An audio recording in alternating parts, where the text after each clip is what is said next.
Здравствуйте! И сегодня вновь о самых важных событиях уходящей недели расскажем в информационном выпуске «События недели» на Гал Медиа. И с вами вновь Натия Бендалиани.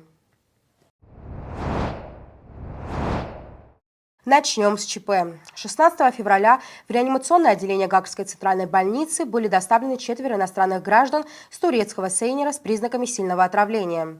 Состояние всех пострадавших медики на тот момент оценивали как тяжелое. 3 других пассажиров судна скончались.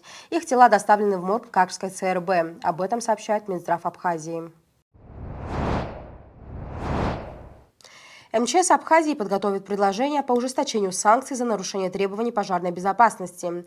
2014 происшествий было зарегистрировано в 2023 году. Это на 9% больше, чем за 2022 год, сообщил министр по чрезвычайным ситуациям Лев Квициня в своем отчете президенту по итогам работы МЧС Абхазии за 2023 год. Кроме того, 1011 пожаров и возгораний было зафиксировано в 2023 году. 575 случаев возгорания стали следствием человеческой халатности, а именно из-за неосторожного обращения с огнем. Взаимодействие МВД Абхазии и России по розыску лиц, скрывающихся от органов дознания, следствия и суда, обсудили глава ведомства Роберт Киут и замминистра внутренних дел РФ Андрей Храпов. Они затронули вопросы борьбы с распространением наркотиков и сотрудничества между правоохранителями в период проведения Всемирного фестиваля молодежи на федеральной территории Сириус. В пятницу также состоялась встреча Роберта Киут и замминистра внутренних дел России Игоря Зубова. Она была посвящена перспективам дальнейшего сотрудничества двух ведомств. Срок действия вида на жительство увеличен до 10 лет. Вступили в силу изменения в закон о правовом положении иностранных граждан в Республике Абхазия. Эта норма касается прежде всего жителей Галского района, которым раньше приходилось собирать множество документов, чтобы вновь получить ВНЖ по истечении срока его действия. Тему продолжит Анжела Убилава. Согласно изменениям в законе о правовом положении иностранных граждан в Республике Абхазия, срок действия вида на жительство теперь увеличен до 10 лет. Эта норма касается прежде всего жителей Галского района, которым раньше приходилось собирать множество документов, чтобы вновь получить вид на жительство по истечении срока его действия.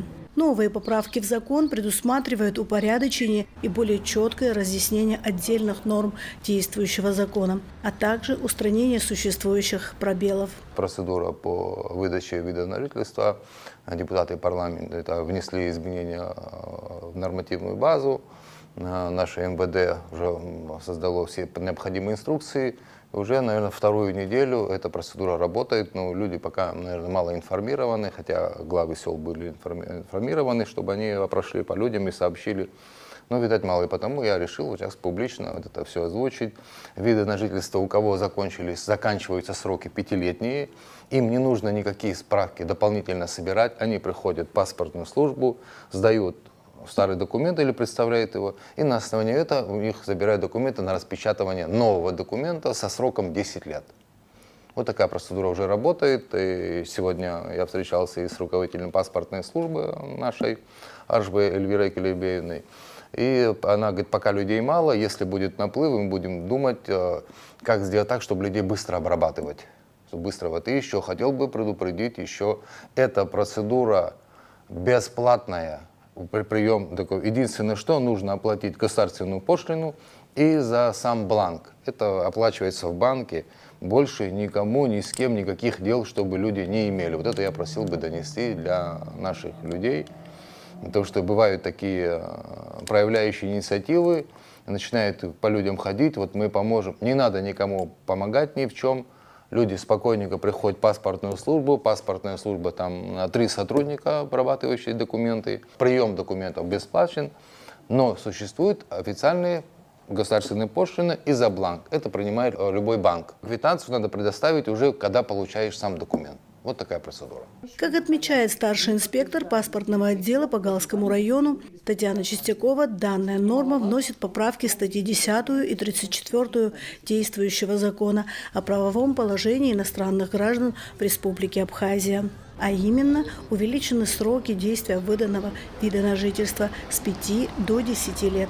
Также установлен перечень документов, выдаваемых паспортным управлением МВД Республики Абхазия и его территориальными подразделениями, подтверждающих постоянное проживание иностранных граждан на территории Республики Абхазия в течение необходимого количества лет. Закон Республики Абхазия о внесении изменений в Закон Республики Абхазии о правовом положении иностранных граждан в Республике Абхазии от 7 декабря 2023 года. Дополнили часть 1 статьи 2 абзацем 20 следующего содержания. Упрощенный порядок получения вида на жительство, порядок получения вида на жительство лицам, в отношении которых установлены льготные условия его получения, предусмотренных настоящим законом. В статье 10 части 5 изменен срок действия документа ВНЖ с 5 лет на 10 лет. При продлении ранее выданного вида на жительство, предоставление документов, подтверждающих 10-летний срок проживания на территории Республики Абхазия, не требуется.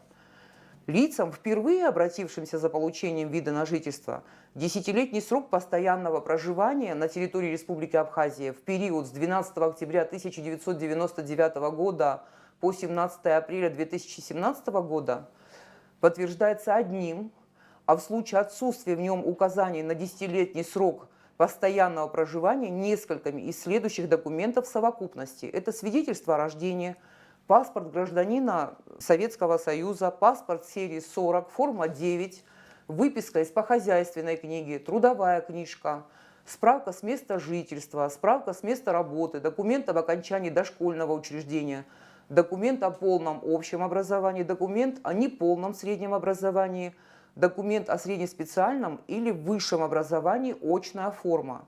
Заявители при отсутствии указанных документов вправе предоставить иные документы, выданные государственными органами или органами местного самоуправления Республики Абхазия, которые подтверждают 10-летний срок постоянного проживания на территории Республики Абхазия. В связи с принятыми изменениями жители Гальского района, обратившиеся за обменом вида на жительство, получают документ в упрощенном порядке, не подтверждая 10-летний срок проживания на территории Республики Абхазия. Что немаловажно, срок действия документа изменен с 5 на 10 лет. Стоит отметить, что данные изменения также вносят в закон определение упрощенный порядок получения вида на жительство. Напомним, что у большинства жителей Галского района нет абхазских паспортов в связи с наличием у них грузинского гражданства. А ранее Кабинет министров Абхазии продлил срок действия формы номер 9, которая позволяла владельцу пересекать Ингурский мост, если человек подал документы на абхазское гражданство или на обмен вида на жительство. Анжела Белава, Илона Микава, Бату Библая, Гал Медиа. 14 майнеров обнаружили милиционеры совместно с сотрудниками СГБ и госстандарта в селе Акваска Ачамчирского района. Оборудование изъяли и поместили на склад Госкомитета по стандартам потребительскому и техническому надзору, сообщает МВД. Сотрудники Сухумского РОВД совместно с сотрудниками СГБ в результате проведения мероприятий по выявлению и пресечению незаконной добычи криптовалют в селе Нижняя Эшера в доме по улице Кяхба обнаружили 15 майнинг-аппаратов, принадлежащих Беслану Эдиковичу Габния. Оборудование демонтировано, изъято и помещено на склад госстандарта. 5 майнеров изъяли на таможенном посту «Адлер». Аппараты обнаружили в нише для запаски в багажнике автомобиля, который направлялся в Абхазию. Оборудование изъяли и направили на экспертизу. Решается вопрос о возбуждении дела об административном правонарушении, сообщает пресс-служба Краснодарской таможни по городу Сочи. 16 февраля президент Абхазии Аслан Бжания провел расширенное совещание с участием членов правительства, глав районов и городов, представителей энергетической отрасли. Из 210 миллионов киловатт-часов электроэнергии, полученных по социальному перетоку из России, Абхазия потребила 38 миллионов киловатт-часов. Оставшегося объема хватит для обеспечения республики электроэнергией на 30 дней, доложил президенту Аслану Бжания министр энергетики и транспорта Джансух Нанба. При этом он подчеркнул, что нужно максимально экономить. Галский центральный парк обезопасят от проникновения скота. Центральная парковая территория в городе Гал, которая совсем недавно была благоустроена и куда многие с удовольствием приходят прогуляться и просто отдохнуть, страдает от нападения свиней. О том, как собираются решать проблему власти города, расскажут наши корреспонденты. Парк – это излюбленное место для гостей и горожан. Но, как вы видите сами, сломаны фонари, вокруг урны куча мусора, а землю вырыли свиньи. Центральная парковая территория в городе Гал, которая совсем недавно была благоустроена и куда многие с удовольствием приходят прогуляться и просто отдохнуть, страдает от нападения свиней. Причем как в прямом, так и в переносном значении этого слова. Управление городского хозяйства, наш коммунальный отдел прилагают усилия для того, чтобы центр города выглядел эстетично, и приезжающие к нам гости и жители города наслаждались посещением парка, могли провести время, провести свой досуг. Здесь у нас на самом деле очень интересных территорий хорошие. Мы пару лет назад на некоторых участках парковой зоны и на больших газонах засеяли траву, которая, как говорится, красиво вызрела, и как после того, как мы ее пострижем, она вот выглядит очень эстетично, красиво и украшает наш город. Но при этом, что хочу я сказать, к сожалению, у нас бесхозный выгул свиней приобрел массовый характер. Мы не в состоянии контролировать круглосуточно появление этих животных в городской черте, в центральной части особенно. То есть наши рабочие, уборщики коммунальные, они работают с утра до позднего вечера, но иногда и мне сообщают, я сам наблюдаю, свиньи появляются и в 8, и в 9 часов, иногда вообще рано утром. То есть поставить круглосуточное дежурство из всех наших работников, которые и так, можно сказать, на грани своих возможностей физических работают, убирают город, это сделать невозможно. В связи с этим мы, Управление городского хозяйства, обратились с соответствующим запросом к нашему главному санитарному врачу и к главному экологу района, с тем, чтобы они дали оценку состоянию дел в связи с бесхозным выгулом свиней. Естественно, мы не хотим наблюдать вообще животных, бесхозно гуляющих по улицам города, но свиньи наносят особый вред. То есть они разрывают парки, повреждают соединительные линии передач городского освещения, которые расположены в столбах внизу. То есть они разбрасывают мусор. Даже были зафиксированы нами случаи, когда они валили контейнеры маленькие, на бок растаскивали мусор по всему городу. То есть это помимо неприятного эстетического зрелища несет под собой еще и проблемы с экологией, санитарным состоянием города. Если у нас есть введена система штрафов для крупного рогатого скота, который появляется в городе, мы с большим или меньшим успехом пытаемся с этой проблемой справиться, то в соответствии с распоряжением и постановлением районного собрания выгул свиней в черте города запрещен. Однако до сегодняшнего дня никаких санкций в связи с этим запретом нет. И вот мы как раз будем обращаться в районное собрание с тем, чтобы они нам дали санкции, дали возможность в законном порядке избавляться от этих животных. Очень не хотелось бы нам принимать эти такие крайне жесткие меры. Очень надеюсь на то, что жители района, те, у кого есть свиньи, держат они в черте города их, что они их не будут выпускать на улицу, потому что очень много возмущений жителей, которые, на самом деле, в центре города, в городской черте мало приятно видеть свинью, которая рядом гуляет, портит газоны, разбрасывает мусор. Мы будем бороться с этим явлением очень жестко и в рамках закона. В этом смысле нам и районное собрание будет в помощь. Свиньи в парке стали появляться настолько часто, что уже мало кто обращает на это внимание. Но вот следы, которые они оставляют после себя, не остаются незамеченными. Зачастую животные, которые разгуливают по центральной части Гала, не только портят облик города, но и являются переносчиками разных болезней. Хотелось бы, конечно, отметить, что свободный выгул домашних животных, к которым относятся и домашние свиньи, в черте города запрещены. А касаемо именно свиней, опасность заключается в том, что они всеядные, плотоядные, траву едят, помимо этого еще и от мяса не отказываются, падалью питаются, могут переносить различные инфекционные болезни. Плюс они еще контактируют с дикими животными, где могут заразиться бешенством, также передавать данное заболевание укусом. Бывают случаи нападения свиней на маленьких детей. Такие случаи тоже у нас, к счастью, таких моментов не бывает, но описываются такие случаи.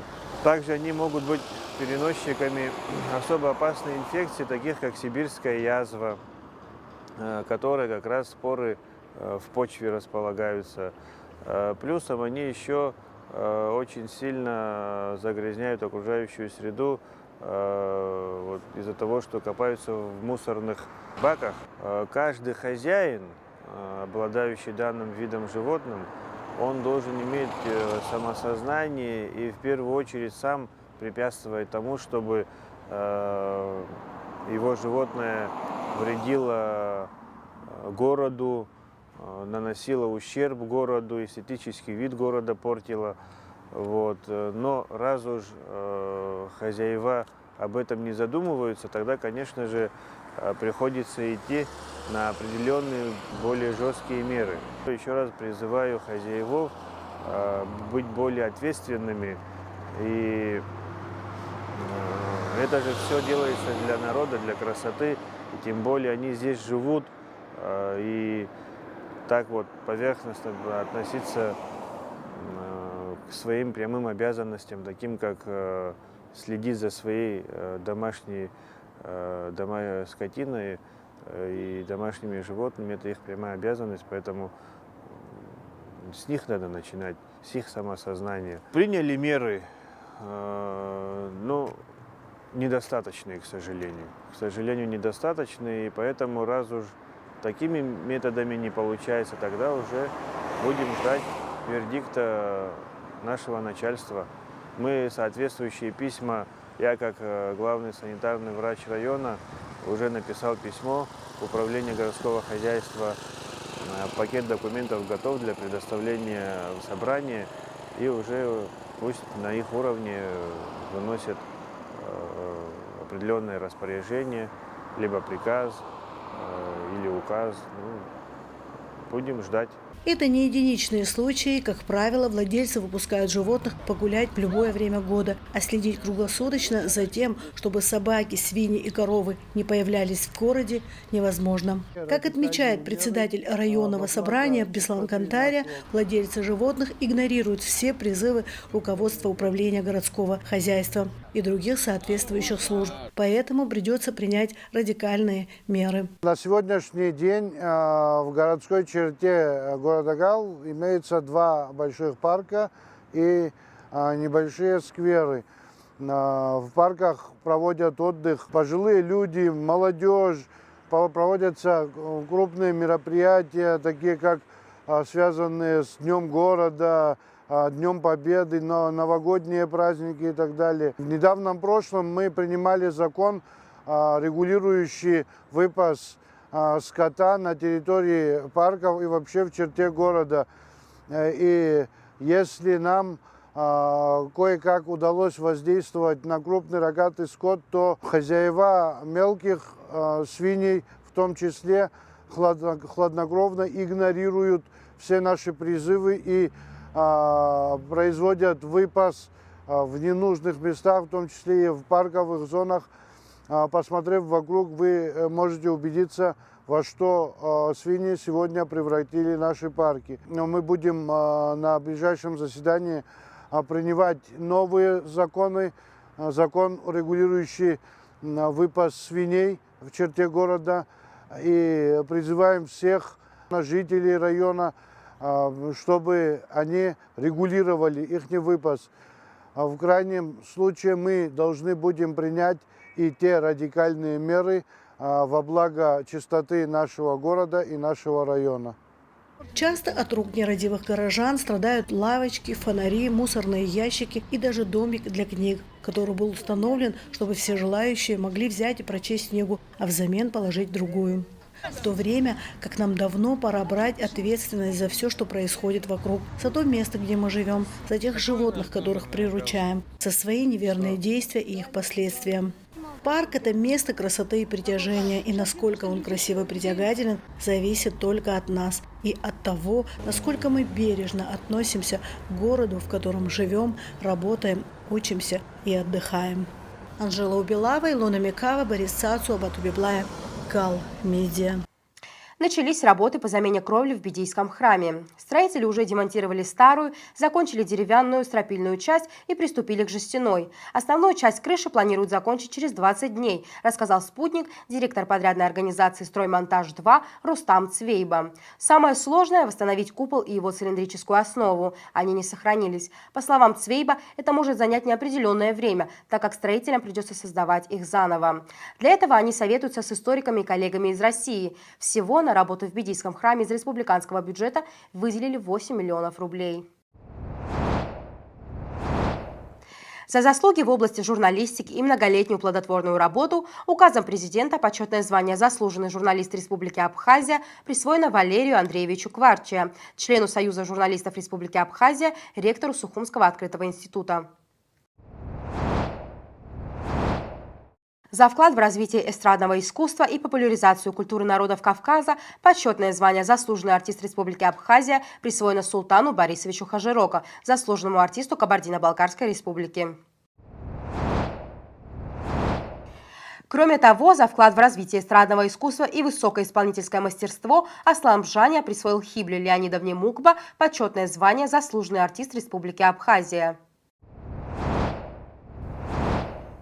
О здравоохранении. 900 случаев заболевания коклюшем было зарегистрировано в 2023 году в Абхазии, сообщила главный санврач Алла Беляева во время круглого стола по иммунопрофилактике детского населения. В январе этого года выявлено 72 случая, 66 из которых дети до 14 лет. По словам Беляевой, основная причина – отказ многих родителей от вакцинации детей. Номера экстренных служб теперь доступны на территории Галского района. Инициатором введения этой столь необходимой для жителей возможности стала администрация района. До недавнего времени возможности звонить по единым экстренным номерам у жителей и гостей города не было. И чтобы вызвать скорую, пожарную или милицию, приходилось набирать на стационарный телефон. И то в том случае, если на счету достаточное количество средств. Подробности у Анжелы Убилава.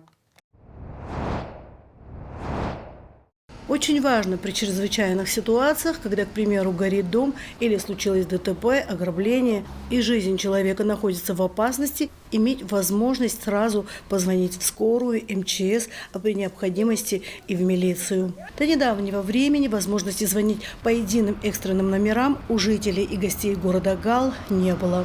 И чтобы вызвать скорую, пожарную или милицию, приходилось дозваниваться на стационарный номер телефона. Да и то в том случае, если на счету абонента достаточное количество средств. Однако сейчас каждый, чья жизнь окажется под угрозой, будет иметь возможность дозвониться, набирая на единый номер экстренной службы, как с мобильного, так и со стационарного телефона. Алло, слушаем. Да, адрес скажите, пожалуйста, больного. Фамилия как? В тот момент, когда человек попадает в чрезвычайную ситуацию, именно время играет огромную роль. Раньше, если на счету не было средств, рассчитывать можно было только на то, что рядом окажется кто-то из близких и сможет помочь, набрав скорую, милицию или МЧС, в зависимости от ситуации, в которую попал пострадавший. Если же человек оставался один, то шансов выжить у него было немного. Там были технические проблемы, это мы с этим столкнулись, людям по необходимости надо вызывать и все экстренные службы в оперативном, это нужно набирать номер телефона, это надо было его знать, запоминать, дозваниваться. Сейчас все это вопрос решенный, уже работают экстренные службы, как 001 это МЧС, как 002 это милиция, 003 это скорая помощь. Это набирается с любого мобильного телефона, и с мобайла, и с аквафона наших сетей. Плюс еще стационарный телефон, у кого есть, там некое оборудование надо заменить. Но в ближайшее время можно будет и стационарным телефоном набирать без никаких предварительных цифр. Вот по 3 цифры набираются в случае экстренного. Дай бог, чтобы это все не нужно было людям. Но в случае проблемы они всегда могут набрать с мобильного телефона. Абхазсвязь при поддержке мобильных операторов компании «Аквафон» и «Амобайл» по инициативе администрации Галского района установила единые номера экстренных служб. Теперь каждый абонент в критической ситуации может позвонить в соответствующую службу экстренной помощи. Проблема с набором номера 003 в Гальском районе существует давно. Это связано с определенными условиями, в которые входят отсутствие стационарных телефонов, и которые вытеснились мобильными, и прокладка новых проводов и кабелей, это все определенные трудности вызывало. И возник вопрос о том, чтобы возобновить действие этого номера, так как люди, которые приезжают извне и попадают в какие-то такие вот моменты, которые именно сопряжены с вызовом станции именно машин скорой помощи, они, к сожалению, не знали местного номера скорой. И вызывало обстоятельства затрудненные, исходя из которых люди не знали, как вызвать, кому обратиться, и уже начинали искать местных жителей и через них узнавать номер скорой помощи, потому что местные жители, они все уже в принципе знают. Возобновление данного номера, конечно же, играет огромную роль для всего населения Республики Абхазия. И данный момент был реализован при помощи операторов сотовых сетей, и основную роль в этом направлении сыграл Таур Вадимович Ковы. С его подачи, при его активном участии, этот номер начал заново функционировать. Хотелось бы отметить, что наряду с номером 003 возобновились работы номеров таких как 001 пожарная, 002 милиция.